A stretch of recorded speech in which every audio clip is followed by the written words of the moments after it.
मेरे युवा साथियों, प्यारे भाई, मैं अलीगढ़ का बैठा इस उम्मीद के साथ कि टिकट मिलेगा तो वहीं से अपनी रूपरेखा बनाऊंगा, तैयारी करूंगा। लेकिन आपको पता है, पार्टी के अंदर आपके भाई का डर इतना था, खौफ इतना था, तो जो दिन के उजाले में सूर्य की किरणों के सामने अपना टिकट डिक्लेयर नहीं कर पाए, उन लोगों को डर था कि नरेश मीणा की सेना कहीं कार्यालय में नहीं चढ़ जाए, नरेश मीणा की सेना कहीं हरीश मीणा के कार्यालय को नहीं तोड़ दे। इसलिए रात के 12 बजे अंधेरे में कांग्रेस पार्टी अपनी लिस्ट निकालती है। और जब कांग्रेस पार्टी रात के 12 बजे अपनी लिस्ट जारी करती है, मेरे भाई, मैं अलीगढ़ में बैठा था मेरे भाइयों के साथ, रात के 12 बजे भी वहां सैकड़ों युवा साथी मेरे बैठे थे। जैसे ही वो टिकट डिक्लेयर हुआ, मैं दिल से टूट गया था। मेरे बैठे हुए सारे भाई रोने लग गए थे, हमारी धड़कनें बंद हो गई थी, ऐसे लगने लगा कहीं हार्ट अटैक नहीं हो जाए। कुछ देर कुछ समझ में नहीं आ रहा था, क्या करूं क्या नहीं करूं, कुछ बोल नहीं पा रहा था। फिर मेरे वहां जो युवा साथी थे, जो देवली के लड़के थे, वो मनोज बंटी भाई, एक कुंडिया का लड़का था सचिन, मैंने उनसे पूछा, मनोज क्या करें, बंटी क्या करें, सचिन क्या करें, शिवनारायण क्या करें। शिवनारायण को होश ही नहीं था। मुझे जो लोग मिले वो इतने प्यारे मिले दोस्तों, इतने प्यारे मिले जो मेरे लिए कुछ भी कर सकते हैं। वो शिवनारायण सोनू बेचारा अभी कम उम्र का है, कम मेच्योरिटी है, लेकिन उसने तो कुछ समझ में नहीं आ रहा।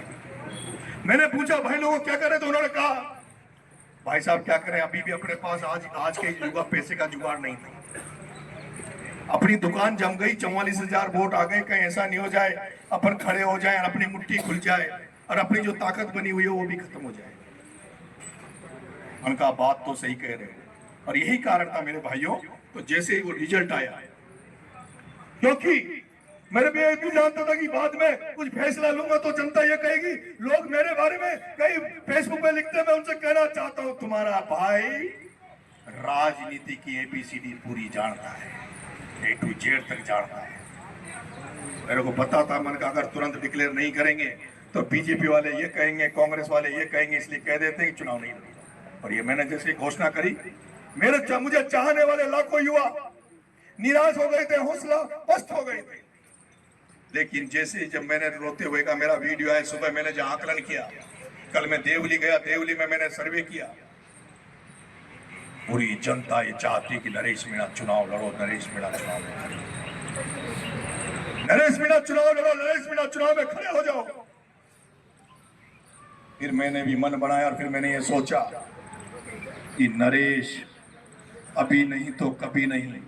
अगर अभी तुम खड़े नहीं हुए तो इस बात की क्या गारंटी है कि ये प्रमोद जैन भाया, शांति धारीवाल, ये मुरारी लाल मीणा और ये जो हरीश मीणा जिसको आपने नंगा कर दिया, जिसकी पूरी पोल पट्टी आपने खोल दी, अगर 2028 का जब चुनाव मांगने जाएगा, ये सारे लोग जाकर जब सचिन पायलट के पास बैठ जाएंगे, अशोक गहलोत के पास बैठ जाएंगे और कह देंगे अगर नरेश मीणा को टिकट दे दिया तो हम इस्तीफा दे देंगे, तो फिर अशोक गहलोत, सचिन पायलट मेरी सुनेगा कि इनकी सुनेगा?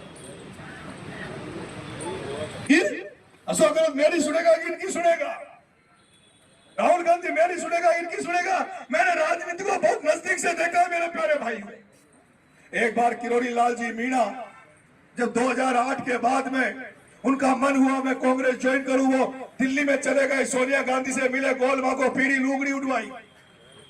हमने प्लान किया 10 लाख लोगों को मीणा हाई कोर्ट में इकट्ठा करेंगे, राहुल गांधी, प्रियंका गांधी, सोनिया गांधी को हेलीकॉप्टर से हम मीणा हाई कोर्ट में उतारेंगे और फिर उसके बाद में 10 लाख लोगों को लेके, जो आज दिन तक इस हिंदुस्तान में नहीं हुआ, वो प्लान डॉक्टर साहब ने किया था। और प्लान क्या था कि मैं 10 लाख लोगों को मीणा हाई कोर्ट से रवाना करके दिल्ली जाऊंगा और दिल्ली कांग्रेस ज्वाइन करूंगा। लेकिन जैसे ये बात इन कांग्रेस के जयचंदू को पता लगी, ये प्रसादी लाल, मुरारी लाल, ये सारे लोग जहर की पूरी लेके कांग्रेस के राष्ट्रीय अध्यक्ष, प्रदेश अध्यक्ष कांग्रेस में चले। ये अगर किरोड़ी लाल को पार्टी में ले लिया तो हम जहर खा लेंगे, हम पॉइजन खा लेंगे। और उसकी एंट्री नहीं होने दी, और जब उसकी एंट्री नहीं होने दी कांग्रेस में, तो आपको पता होगा 2013 के चुनाव में, 2008 में किरोड़ी लाल जी ने पार्टी नहीं बनाई थी। पार्टी बनाने का मन तो 2008 में था, जब तूफान चल रहा, आंधी चल रही थी, करोड़ों लाखों लोग किरोड़ी लाल के पीछे की अनगिनत। तब अगर किरोड़ी लाल जी पार्टी बना लेते तो परिदृश्य और होता, लेकिन इन्होंने उस समय उनको लास्ट तक लटकाए रखा। और जब लास्ट तक किरोड़ी लाल जी को लटकाए रखा तो उन्होंने निर्दलीय कैंडिडेटों को अपना समर्थन दिया, और वो जो समर्थन 2008 के चुनाव में किरोड़ी लाल जी ने दिया, उसी समर्थन की वजह से प्रसादी लाल निर्दलीय जीता। प्रसादी लाल जी निर्दलीय जीता, आपके सिकराई से निर्दलीय जीता। 5-7 सीटों 10 सीटों में से जहां जहां किरोड़ी लाल जी ने प्रचार किया, वो सारी सीटें प्रसादी किरोड़ी लाल जी की वजह से जीते। चुनाव खत्म हो गया था, प्रसादी लाल जी, किरोड़ी लाल जी, गोलमा जी, जो उस समय जीते कांग्रेस में, ये लोग दिल्ली गए। डॉक्टर साहब ने कहा अब हम सब लोग मिलकर काम करेंगे, लेकिन इन्होंने वहां भी डॉक्टर साहब से धोखा दिया। और लास्ट में जिस तरह से बीजेपी ने उनको निकाल के फेंक दिया था, कांग्रेस ने जाने की तैयारी थी। अपन को लगता है किरोड़ी लाल कांग्रेस में क्यों नहीं जाता, सबकी भावना कांग्रेस में है, लेकिन अंदर की बातें जब पता चलती तब मेरे भाइयों को पता चलता।